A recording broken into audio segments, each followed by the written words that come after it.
Bismillahirrahmanirrahim. Assalamualaikum warahmatullahi ta'ala barakatuh. Alhamdulillah rabbil alamin wassalatu wassalamu ala asyrafil anbiya al mursalin wa ala alihi wa sahbihi ajma'in. Alhamdulillah. Today I'm going to discuss about how we're going to implement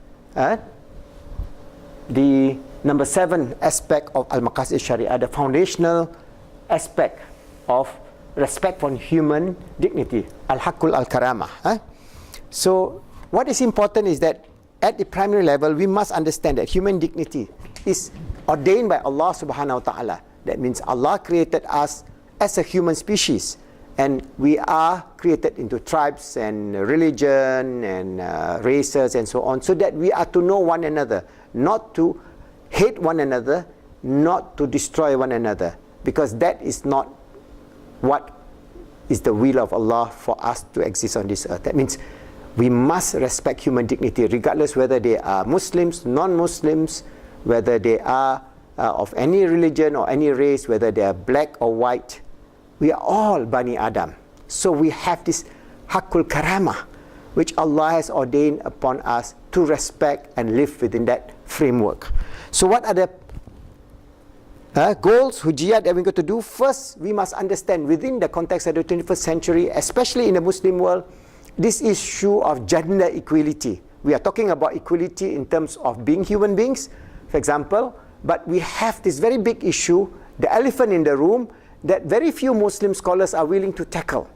That is, what is the relationship between male and female within the context of the 21st century? In Islam, we are not talking about changing Islam, we are talking about how we are going to adapt to the 21st century insofar as how we're going to live with gender equality. And there are many frameworks within Islam which is gender equality friendly, which we can enhance, which we can create the Maqhasid in terms of our secondary and tertiary and our amaliyat. For example, within the gender equality aspect within Islam, first, for example, Islam respect the right to own property. If you are male or female, you have every right to own your own property.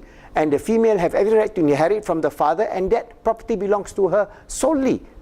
So these are value system that is already being developed within the framework of Islam that we can enhance. All right, we have the right to choose a spouse.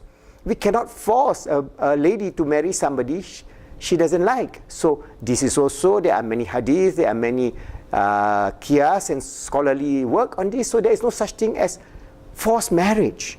All right, or honor killing, because you don't marry this so and so, we're going to kill you.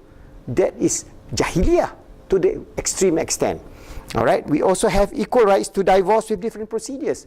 So for Muslims, we have the male, they have the right to divorce. The female also have the right to divorce under different procedures. And there are many maqasid or many new ideas that is being brought forward in terms of, for example, the procedure for divorce. Is it just by announcing a divorce, a Muslim male can divorce a wife, or what are the adaptation in which they can limit that? For example, that divorce can only be valid in front of a court or a judge or law. There are many papers on that aspect that we can then develop in terms of the maqasid within a framework where there is no abuse, because the male of today maybe is not as good as the male of the times of the Prophet Muhammad sallallahu alaihi wasallam. So in that sense, this idea of talaq can be improved within the framework of a better maqasid within Islam. All right, we have the right to education. Every human being, every child must be sent to school so that they can have education and knowledge, so that they can live a good life in this earth and the hereafter, because Islam is a religion of knowledge. So you must have both the knowledge of the world and the knowledge of the deen.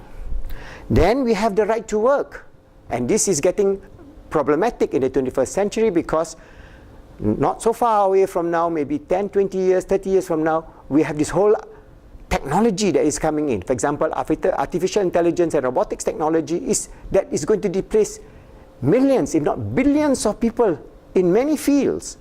So where are these people going to fit in terms of this context of the 21st century where they're displaced? Is there a way out for them so that they have social safety network or alternative work in which they can have a decent, good, contemplative life, which is consonant with the need of Islam?